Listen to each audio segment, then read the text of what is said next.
नमस्कार विद्यार्थी मित्रांनो, आपण पाहतात नाळे ऑनलाईन क्लासेस. नाळे ऑनलाईन क्लासेसमध्ये आपले स्वागत.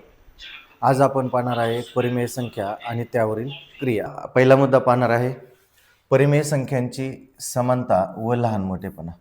तर पहा याच्यामध्ये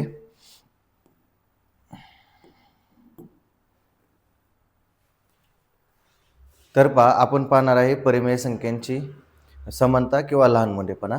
त्यामध्ये पहिला पॉईंट पहा की जर आपल्याला a/b व c/d या परिमेय संख्यांची तुलना करताना जर a आणि d यांचा गुणाकार b आणि c यांच्या गुणाकारा इतका असेल तर या दोन्ही परिमेय संख्या एकमेकांना कशा असतात, सारख्या असतात. तर आपण हे उदाहरणाच्या साहाय्याने बघणार आहे.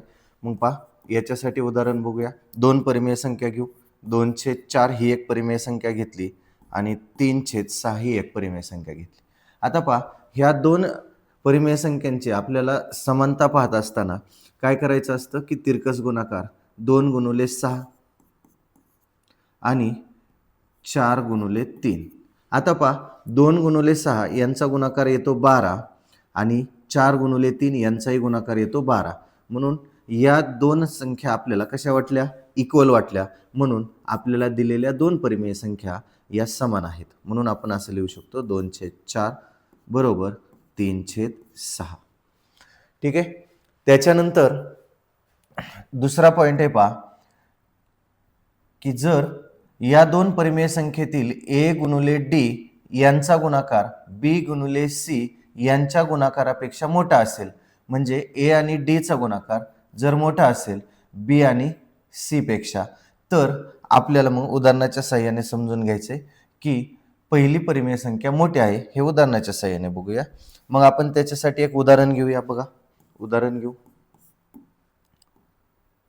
5/3 आणि 4/5 अशा दोन परिमेय संख्या आपण घेतल्या. तर या दोन परिमेय संख्यांची आपल्याला तुलना करताना पहा 5x5, त्याच्यानंतर 4x3, 5x5 25 आणि 4x3 12. याच्यामध्ये 25 मोठा असल्यामुळे आपण इथं कोणतं साइन टाकणार आहे, तर ग्रेटर दॅन साइन टाकणार आहे. म्हणून पहिली संख्या जर मोठी आली असेल तर आपल्याला पहिली परिमेय संख्या मोठी म्हणता येईल. म्हणून 5/3 ग्रेटर दॅन 4/5. म्हणजे याच्यावरून लक्षात घ्यायचे की आपल्याला a आणि d चा गुणाकार b आणि c पेक्षा मोठा येत असेल तर पहिली परिमेय संख्या ही मोठी असते. त्याच्यानंतर पहा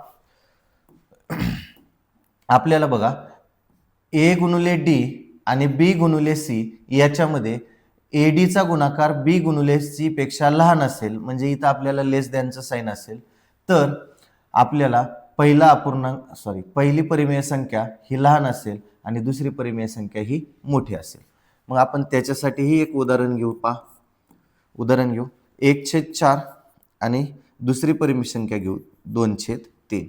आता याच्यामध्ये बघा 1x3 आणि 4x2. आता याच्यामध्ये बघा 1x3 3, 4x2 8. मग याच्यामध्ये 8 मोठं वाटतं, म्हणून आपल्याला इथं साइन जे येणार आहे ते येणार आहे लेस दॅनचं. म्हणून आपल्याला दुसरी संख्या मोठी वाटली तर दिलेल्या दोन परिमेय संख्यामधील दुसरी संख्या ही मोठी असणार आहे. म्हणून 1/4 आणि 2/3 दुसरी संख्या काय असणार आहे, मोठी असणार आहे. यावरून आपल्याला लक्षात येईल की दोन परिमेय संख्या दिल्या असतील तर त्यांच्यातील लहान मोठेपणा व समानता पाहता येईल. त्याच्यानंतर पुढील मुद्दा आहे जेव्हा दोन परिमेय संख्येचा छेद समान नसतो तेव्हा छेद समान करून त्यांच्यातील लहान मोठेपणा ठरवायचा असतो. जेव्हा आपल्याला दोन परिमेय संख्या दिल्या जातात आणि त्यांचा छेद समान नसेल तर आपण त्यांचा छेद समान करून त्यांचा लहान मोठेपणा ठरवायचा आहे. त्याच्यानंतर सर्वात मोठी परिमेय संख्या सांगता येत नाही. सर्वात मोठी परिमेय संख्या सांगता येत नाही आणि सर्वात लहान पण परिमेय संख्या सांगता येत नाही. कारण सर्वात मोठी परिमेय संख्या पॉझिटिव्ह असेल आणि सर्वात लहान परिमेय संख्या निगेटिव्ह असेल तर दोन्ही संख्या आपल्याला सांगता येणार नाहीत. त्याच्यानंतर दोन समान छेद असलेल्या परिमेय संख्यांचा लहान मोठे ठरवताना त्यांचा म्हणजे जर दोन परिमेय संख्या असतील आणि त्यांचा छेद ऑलरेडी तुम्हाला सारखा दिला असेल तर अशा वेळेस त्यांचा लहान मोठेपणा हा त्यांच्या अंशावरून ठरवायचा आहे. ज्या परिमेय संख्येचा अंश मोठा तो अपूर्णांक मोठा, ज्या परिमेय संख्येचा अंश लहान तो अपूर्णांक छोटा. बघा त्याच्यासाठी त्यांनी एक उदाहरण दिलंय बघा, 1/12 आणि 5/12.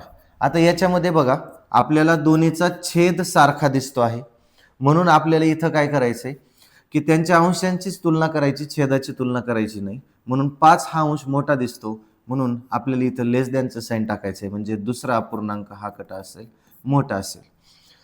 त्याच्यानंतर आणखी एक उदाहरण पाहूया निगेटिव्ह मध्ये, -3/4 ग्रेटर दॅन -8/4. आता याच्यामध्ये बघा आपल्याला दोन्हीचा छेद सारखा वाटतो, परंतु मग आपल्याला ह्या संख्या निगेटिव्ह दिलेल्या असताना पहा, जी संख्या निगेटिव्ह मध्ये लहान वाटते ती मोठी असते, म्हणून आपल्याला याच्यामध्ये -3 ही संख्या मोठी आहे आणि -8 ही संख्या लहान आहे, म्हणून याच्यामध्ये आपण ग्रेटर दॅनचं साइन टाकतो. म्हणून आपल्याला याच्यामध्ये पहिला अपूर्णांक हा कसा असेल मोठा असेल आणि दुसरा अपूर्णांक हा कसा असेल छोटा असेल. ठीक आहे. याच्यानंतर पहा, परिमेय संख्यांची बेरीज करत असताना काय करावं लागतं. ज्या पद्धतीने आपण दोन अपूर्णांकांची बेरीज करतो त्याच पद्धतीने आपण परिमेय संख्यांची बेरीज करतो. उदाहरणार्थ आपण पाहूया की 2/3 आणि 6/5 अशा दोन परिमेय संख्या आपल्याला दिलेल्या असतील आणि यांची जर बेरीज करायची असेल तर कशी केली जाते पहा. मग आपण इथेही छेद सारखा नसल्यामुळे तिरकस गुणाकार 2 × 5 अधिक 3 × 6 छेद 3 × 5. आता पहा ज्या पद्धतीने आपण अपूर्णांकाची बेरीज करतो त्याच पद्धतीने मांडून घेतले. 2 × 5 10, 3 × 6 18 आणि 3 × 5 15. जर आपल्याला आता 10 आणि 18 ची बेरीज केली तर ते येणार आहे 28/15. अशा पद्धतीने आपण परिमेय संख्यांची काय करत असतो बेरीज करत असतो. त्यानंतर पुढील मुद्दा आहे पहा, परिमेय संख्यांची वजाबाकी. आता परिमेय संख्यांची वजाबाकी करत असताना आपल्याला ज्या पद्धतीने अपूर्णांकांची वजाबाकी करत असतो त्याच पद्धतीने आपल्याला परिमेय संख्यांची वजाबाकी करायची. मग पहा आपण उदाहरण घेऊया.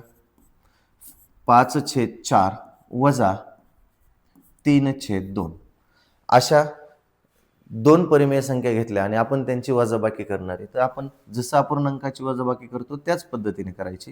म्हणून 5 × 2 वजा 4 × 3 छेद 4 × 2. पुढे 5 × 2 10 वजा 4 × 3 12 छेद 4 × 2 8. आता पहा पुढे आपल्याला काय मिळणार आहे, 10तून 12 वजा होत नाहीत म्हणून 12तून 10 वजा करायचे 2. मोठ्या संख्येला वजा चिन्ह आहे म्हणून -2 छेद 8.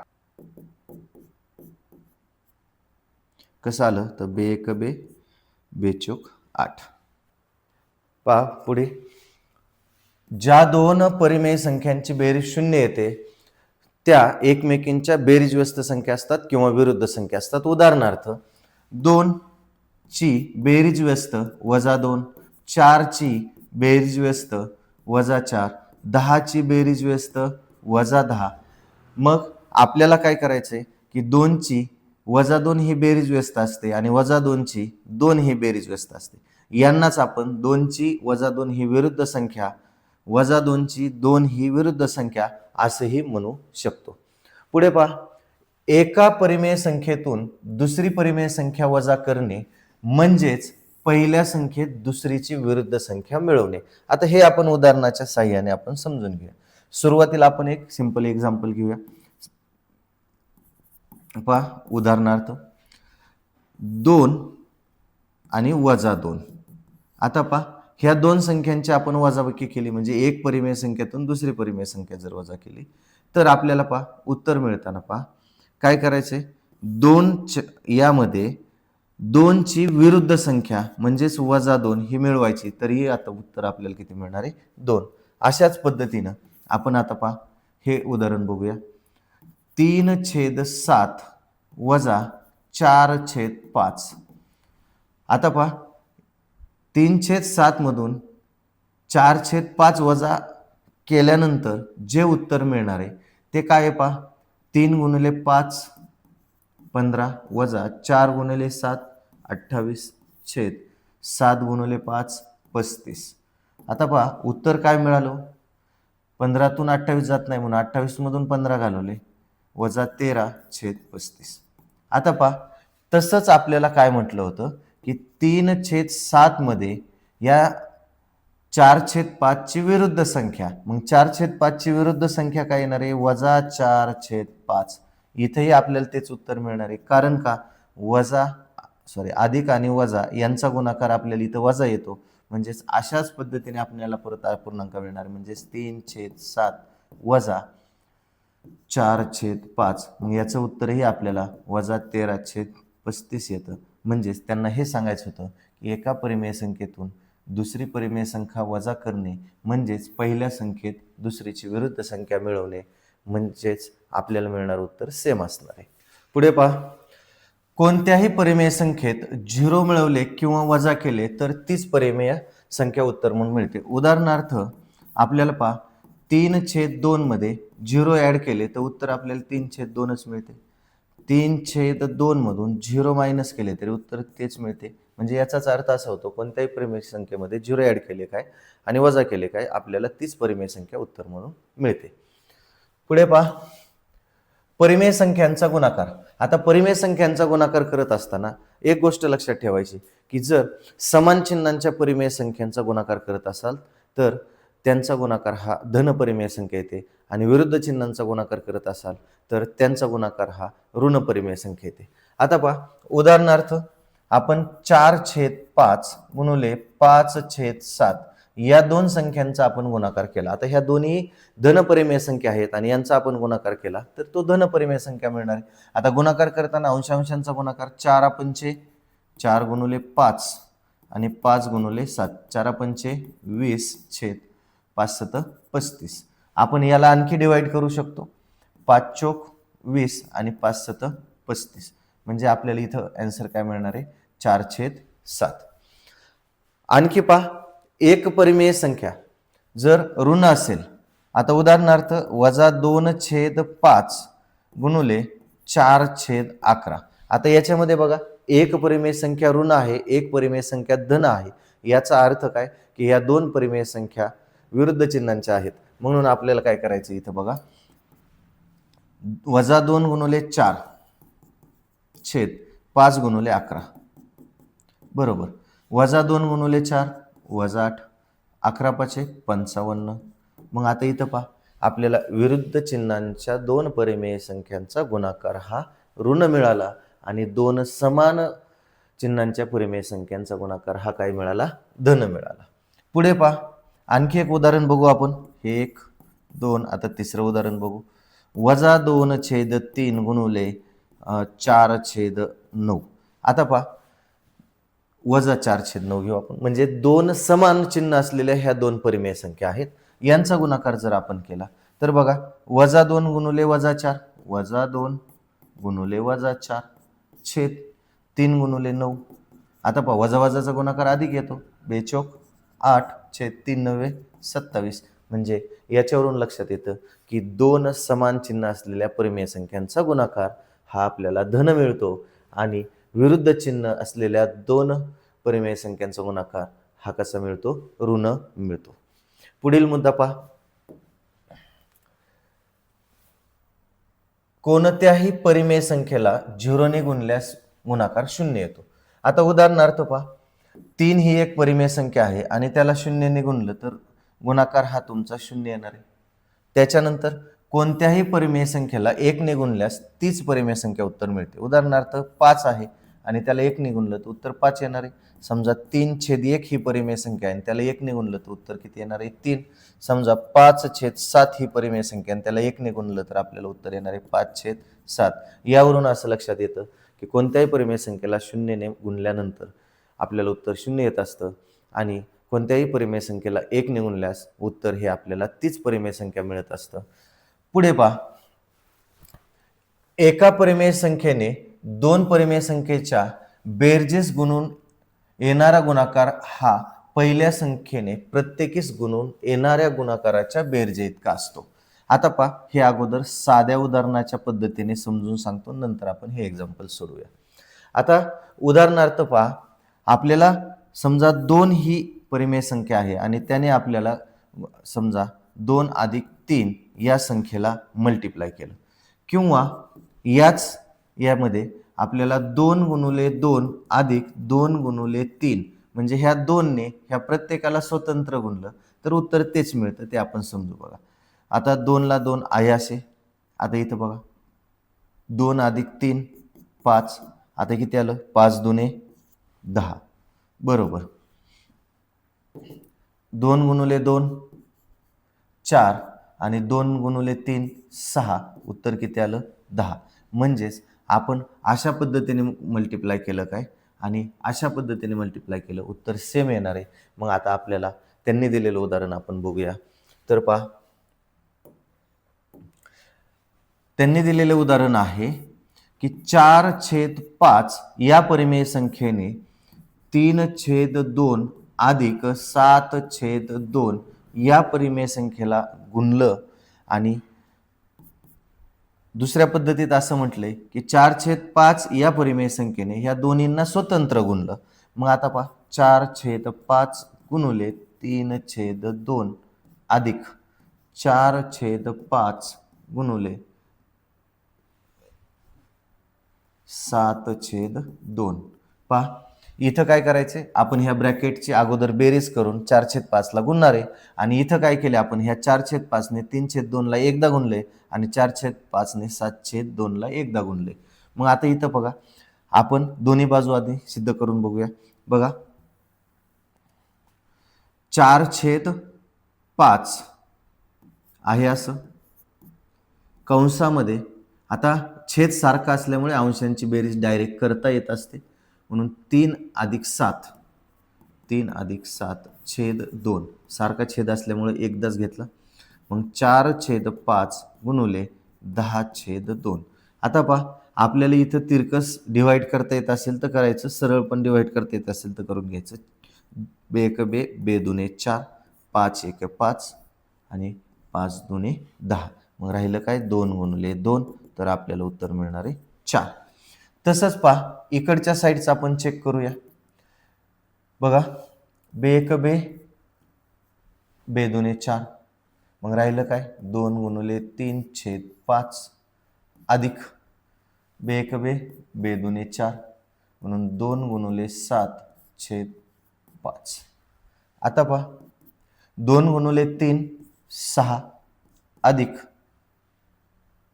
2 7 14 छेद सारखा असल्यामुळे कॉमन एकदाच घ्यायचा असतो, 5. पुढे 6 आणि 14 यांची बेरीज येते 20/5. मग उत्तर आलं 5 1 5 5 चोक 20. बघा, आपण या दोन्ही पद्धतीने जरी मांडणी केली तरी आपल्याला उत्तर सेम मिळतं. पहा, परिमेय संख्यांचा भागाकार या पॉईंटचा आपण अभ्यास करणार आहे. त्याच्यामध्ये पहिला पॉईंट आहे, ज्या 2 परिमेय संख्यांचा गुणाकार 1 येतो त्या एकमेकींच्या गुणाकार व्यस्त संख्या असतात. उदाहरणार्थ, 5 या संख्येची गुणाकार व्यस्त संख्या ही 1/5 असते, आणि ह्या दोन्हींचा गुणाकार म्हणजे 5 गुणुले 1/5 यांचा गुणाकार किती असतो? 1. म्हणून ह्या दोन संख्या एकमेकींच्या गुणाकार व्यस्त म्हणजे काय, 5 ची गुणाकार व्यस्त 1/5 आणि 1/5 ची गुणाकार व्यस्त 5.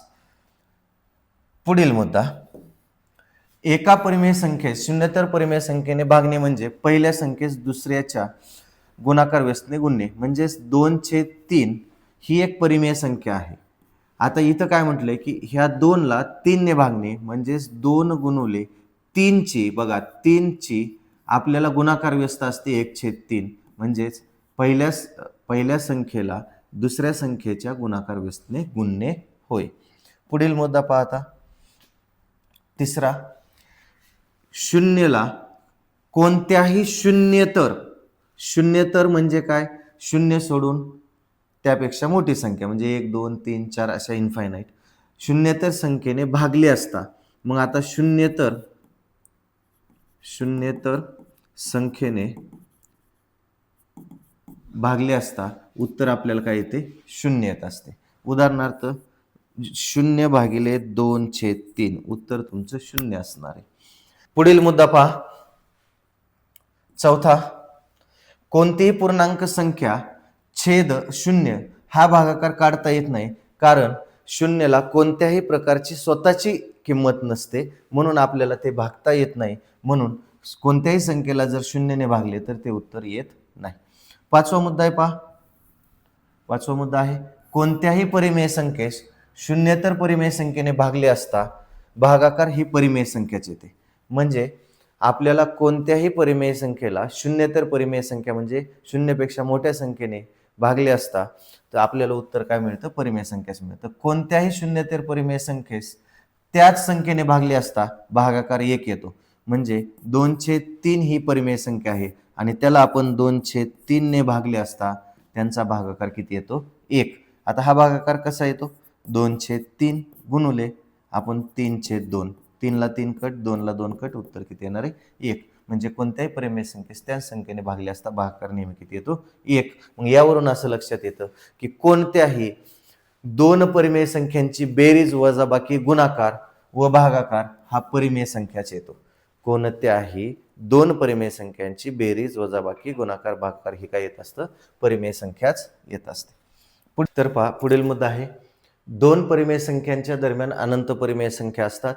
संख्या रेषेवरील कोणतीही परिमेय संख्या डावीकडील परिमेय संख्येपेक्षा मोठी असते आणि प्रत्येक परिमेय संख्येसाठी निगडित संख्या रेषेवर 1 आणि एकच बिंदू असतो. उदाहरणार्थ 1 साठी हाच पॉईंट असेल, त्यालाच बिंदू म्हणतो आपण. आता पहा, आपल्याला 1 आणि 2च्या मध्ये किती परिमेय संख्या आहेत असा प्रश्न जर विचारला गेला तर त्याच्यामध्ये अनंत परिमेय संख्या आहेत असं सांगता येतं. आता उदाहरणार्थ 1 आणि 2 मध्ये आपण जर डिवाइड केलं तर किती इक्वल पार्ट येतात? तो टोटल असे 10 इक्वल पार्ट येतील, बरोबर. मग आपण इथं काय लिहू शकतो? 1.1, 1.2, 1.3, 1.4, 1.5 अशा पद्धतीने आपण लिहू शकतो. मग आता पहा, आता आपल्याला इथं तुम्ही म्हणताल 1.1 ते 1.9 अशा टोटल 9 परिमेय संख्या झाल्या. परंतु पहा, परत आपण इथं 1.1 ते 1.2 मध्ये परत आपण दाखवू शकतो. पहा, असे 10 इक्वल पार्ट परत केले आपण तर 1.11, 1.12 अशा पद्धतीने डॅश डॅश 1.20 पर्यंत जाऊ शकतो.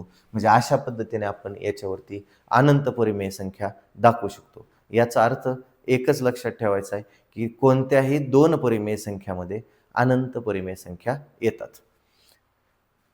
तर पहा विद्यार्थी मित्रांनो, आपल्याला हा व्हिडिओ आवडला असेल तर नाळे ऑनलाईन क्लासेसला लाईक करा, शेअर करा, सबस्क्राईब करा. थँक्यू.